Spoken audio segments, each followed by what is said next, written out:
मैं जलील भाई के पास इसलिए पहले जा रहा हूं कि ये दो स्टेट ऐसी हैं जिसपे मतलब देश के लिए बहुत इंपॉर्टेंट है, बहुत ज्यादा चर्चा नहीं होती है। जलील भाई, आप कश्मीर से आ रहे हैं। कश्मीर भी इस समय बाढ़ से जूझ रहा है, पंजाब बाढ़ से जूझ रहा है। वो एक बड़ी भारी भीषण बाढ़ आई है, मौसम बदल रहे हैं पूरे देश में, वो एक इशू है। लेकिन मुझे एक चीज बताइए, चाहे वो मणिपुर हो और चाहे वो कश्मीर हो, सरकार की तरफ से जनरली ये इंप्रेशन बनाया जाता है कि ये लॉ एंड ऑर्डर प्रॉब्लम है, ये एक लॉ एंड ऑर्डर की प्रॉब्लम है।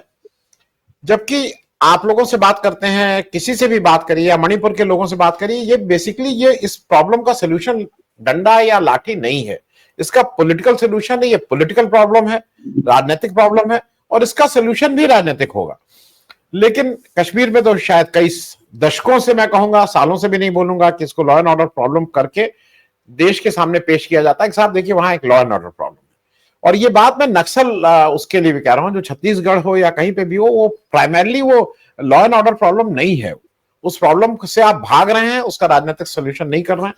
मैं थोड़ा कश्मीर का with the light of Manipur, आपको क्या उम्मीद है कि कश्मीर को तो जो कश्मीर के साथ हुआ सबके सामने, आपको कुछ उम्मीद है मणिपुर में, कुछ मणिपुर को कुछ न्याय मिलेगा, कुछ मरहम लगेगा, या जम्मू कश्मीर की तरह आपको बड़े से छोटा कर दिया गया है, आपका नीचे से कद ही छोटा कर दिया गया है, कुछ इस तरह का काम होगा? जलील भाई। जी जी, आनंद जी, मैं I would draw some similarities between Manipur and Jammu and Kashmir. आपने प्रॉब्लम्स की बात की, तो कुछ प्रॉब्लम्स ऐसी होती हैं जो जिनका बेस जो है या हिस्ट्री में छुपा होता है, या कुछ प्रॉब्लम्स ऐसी होती हैं जो क्रिएट की जाती हैं।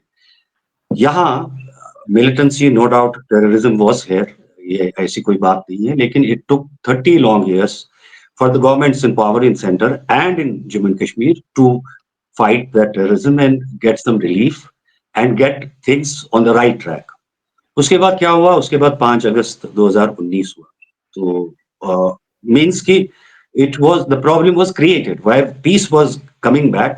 एक बार फिर से एक ऐसी पीस थोपी गई यहाँ पे कि जो कभी भी, मतलब इट्स ये जो साइलेंस है, इसे डर लगता है। And when you talk about Manipur, Manipur में क्या हुआ? मणिपुरीज वेयर लिविंग इन एक दूसरे के साथ बड़ी प्यार से रहते थे, जो कुकीज थे या मैतीज थे। तो लेकिन वहां पे रिलीजन की बेस पे जो पहाड़ी इलाकों में कुकीज थे, उनको कुछ रिजर्वेशंस थी, और कोर्ट के इंटरवेंशन से मैतीज को उकसाया, मतलब वो ऐसा हुआ कि वो उनको एक अजीब सा वो फीलिंग दे दिया गया कि जो एक सिस्टम बना हुआ था और जो चल रहा था, उसमें एक इंट्रूजन हुआ, जिसकी वजह से मैतीज थॉट दैट कि हमको हिस्सेदारी मिल रही है और कुकीज को लगा के हमारे से छीना जा रहा है। और इस तरह दो कम्युनिटीज का आपस में जो तकसीम हुआ, और तकसीम इतना हुआ कि जहाँ पे जो लोग एक दूसरे के साथ रहते थे, जहाँ टीचर कुकी हुआ करता था और स्टूडेंट, मैंने देखी है स्टोरीज, और स्टूडेंट मैती हुआ करता था, तो वो लोग एक दूसरे के जान के दुश्मन बन गए। और बहरहाल आप देख रहे हैं कि हालत यहाँ तक पहुंची कि महिलाओं की इज्जत तक को नीलाम किया गया, जिससे हम न सिर्फ अपने मुल्क में शर्मसार हुए, बल्कि पूरी दुनिया में हमारा नाम पे एक धब्बा लग गया। फिर आप देखें कि लॉ एंड ऑर्डर जब वहां ब्रेक हो गया पूरी तरह, तो ऐसा अगर आप जम्मू कश्मीर में देखेंगे, यहाँ परिंदा पर नहीं मार सकता है। अगर कहीं पे कोई प्रॉब्लम होती है तो हजारों लाखों की तादाद, 8 लाख फौज यहाँ पे बैठी हुई है। लेकिन मणिपुर में क्या किया गया कि जो पावर था वो अपने, मतलब लोगों के, अपनी चॉइस के लोगों के पास था। जैसे मैम ने कहा कि डबल इंजन की सरकार थी, और वहां पे लॉजिक से काम नहीं लिया गया। जो सेंटर की जिम्मेदारियां हैं, जहां एक फेलियर था, वहां सेंटर को टेक ओवर करना चाहिए था, और चीजों को बिगड़ने से पहले चीजों को संभालने की जरूरत थी, जो सिर्फ मरकज कर सकता, सेंटर कर सकता था। लेकिन आप देखिए कि वो किस तरह, how they back the chief minister, यहाँ तक के ड्रामे कितने हुए। उन्होंने एक रिजिग्नेशन ले ली और एक लेडी ने हाथ में लेके वो फाड़ दिया। तो आज हालात यहाँ तक पहुंच गए हैं कि there is no point of return मेरे हिसाब से। I am not, madam says that कि चीजें ठीक हो रही हैं, लेकिन नफरत के बीज इतने बोए गए हैं। आप देखें कि ये जो नॉर्थ ईस्ट के लोग होते हैं, हम जब इनसे मिलते हैं बहुत प्यारे होते हैं, सीधे साधे होते हैं, लेकिन सेंसिटिव काफी होते हैं। और जब इनकी सेंसिटिविटी को मतलब चोट पहुंच जाए, तो उस चीज को वो बहुत सीरियसली लेते हैं और वो उनके दिमाग से निकलता नहीं है। और शायद बहुत देर लग जाएगी उनके दिमाग को वापस बैलेंस में, उनके दोनों तरफ के दिमाग बिगड़े हुए हैं। अब जब आप कह रहे हैं कि इलेक्शन का टाइम आ गया, तो अभी तक कितना प्रेशर था from all the quarters with in the party prime minister Narendra Modi पे कि वो वहां जाएं। अगर वो वहां जाते तो वो दोनों के जख्मों पे मरहम लगाते, लेकिन उसके बरक्स एलओपी जो है राहुल गांधी, वो शायद एक दो बार वहां गए और लोगों से मिले और उनको काफी पजीराई मिली, उनको काफी अच्छे तरीके से रिसीव किया गया दोनों कम्युनिटीज की तरफ से, और उन्होंने ऑन ग्राउंड सिचुएशन देखी कि दोनों कम्युनिटीज बहुत परेशानी में है। अब देखिए कि अब मैडम ने कहा कि वहाँ हालात ठीक हो रहे हैं या ठीक होने की उम्मीद है, हम भी उम्मीद करेंगे। लेकिन आप देखिए हथियार कितने लूट लिए गए वहाँ पे, पुलिस स्टेशन से पूरे हथियारों की खेप लूट ली गई। क्या वो सारी वापस आ गई?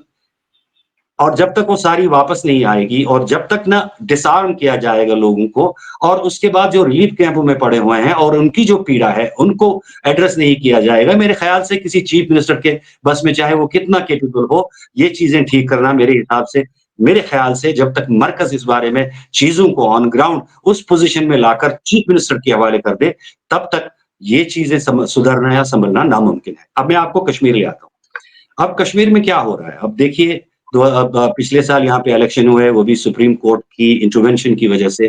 तो आप समझ सकते हैं कि जब स्टेटहुड की वापसी की बात आती है, तो किस तरह की बातें उभर रही हैं, और क्या इवन जुडिशरी से भी इस तरह के इशारे मिल रहे हैं कि शायद अ, अ, अभी हाल फिलहाल में स्टेटहुड का वापस आना नामुमकिन है। बल्कि मैं तो ये कह रहा हूँ कि आपके प्रोग्राम में, आपके प्लेटफॉर्म में कई बार मैंने कहा कि I don't have any hopes even in 10 years कि स्टेटहुड वापस आएगा if BJP is in power in the centre. यहाँ पे अब दो पावर सेंटर्स बन गए हमारे लिए। एक मेजॉरिटी वोट मिला उमर अब्दुल्ला को, बट अभी हजरतबल, अब आप भी गए थे मेरे साथ, it's a pious place and revered place for all people, even the people who come from mainland India. तो सब लोग वहां जाते हैं, मत्था टेकते हैं, अपने अपने हिसाब से प्रार्थना करते हैं। वहां पे काम चल रहा है अंदर से। टेलीग्राफ की रिपोर्ट आई 2-3 दिन पहले कि वहां पे जो हमारे वक्फ बोर्ड की है, वक्फ बोर्ड एक और किस्सा है, वो भी एक लंबा किस्सा है, मैं ज्यादा वक्त नहीं लूंगा। वो तो हम सबको मालूम है कि वक्फ बोर्ड की बिल पे कितना हंगामा, कितना हल्ला गुला हुआ, और उस पे कितनी एस्पर्शंस कास्ट हुई, और ये भी कहा गया कि इसमें महिलाओं को हिस्सा दिया जाएगा। हमारे यहाँ महिला है चेयरमैन वक्फ बोर्ड की, और वो बीजेपी की है, 2 बार वो इलेक्शन लड़ी और हार गई।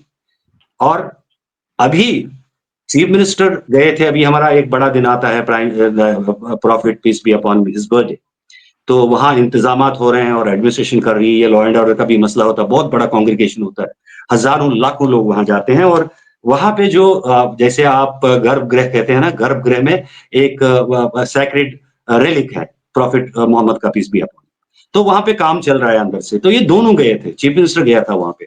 This lady did not allow him to move towards गर्भगृह, और बड़ा हंगामा हुआ। हालांकि उमर अब्दुल्ला ने फिर वो डाउन प्ले किया, लेकिन उनका एक पार्टी मेंबर है, अ, उसने वहां से वो शीट्स वगैरह हटाए और एक शीशे में से उसको दिखाया।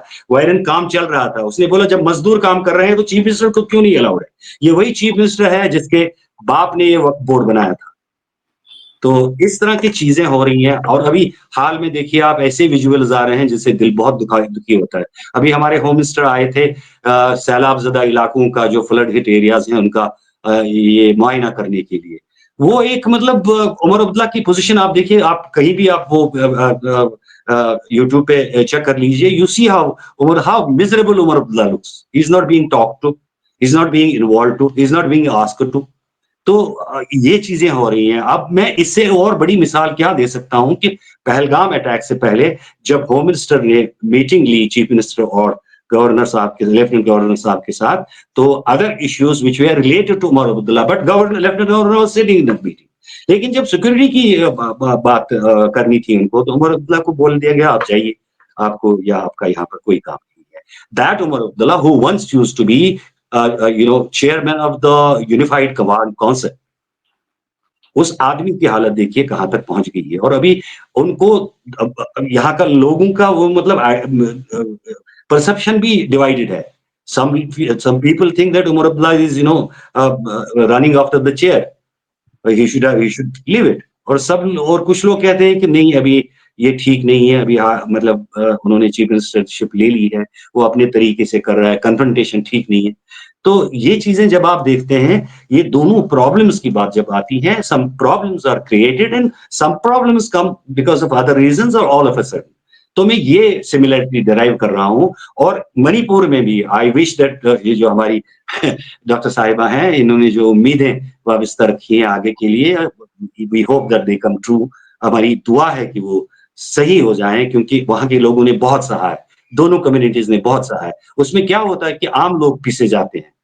सियासत में जो बागडोर होती है वो कुछ लोगों, चंद लोगों के हाथ में होती है। लेकिन जो पिसते हैं वो आम लोग पिसते हैं उसमें, जिन रिसीविंग एंड पे सिर्फ़ आम लोग होते हैं। उनकी जो पीड़ा है वो बहुत बड़ी होती है, वो सहना बड़ा होता है, उनके जो हालात हैं, जब देखते हैं, मैं आपको क्या कहूँ, भगवान की सौगंध खाकर कहता हूँ कि दिल का कलेजा मुँह में आ जाता है जब उन लोगों की कहानियाँ सुनते हैं। तो अभी ये मेरे ख्याल से it is quite premature to derive hopes that things will if at all election is being held there. उन लोगों को डेवलपमेंट की ज़रूरत नहीं है, क्या डेवलपमेंट करेंगे? इतना नुकसान हुआ है कि उसमें आपको लाखों करोड़ रुपए चाहिए वहाँ को फिर वापस वहाँ के निज़ाम को वापस लाने के लिए, उन लोगों को रिहैबिलिट करने के लिए। आज जा जी। रहे हैं, 2 साल के बाद प्रधानमंत्री जा रहे हैं। 2 साल में क्या किया गया उसके बारे में? अब वो जाएँगे, अब एक वो ऑप्टिक्स का भी मामला होता है और शायद काफ़ी अब हो गया था Rahul Gandhi leader of opposition की तरफ से जो उन्होंने मतलब उनके लिए अब एजेंडा तो वही सेट कर रहे हैं।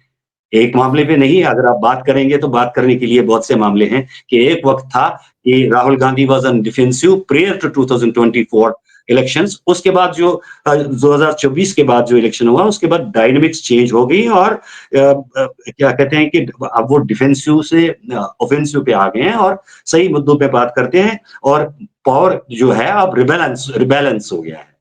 तो इस वजह जी। से अब जो मोदी जी भी हैं, उनके लिए भी शायद एस्केप के रास्ते बहुत कम हैं। जी।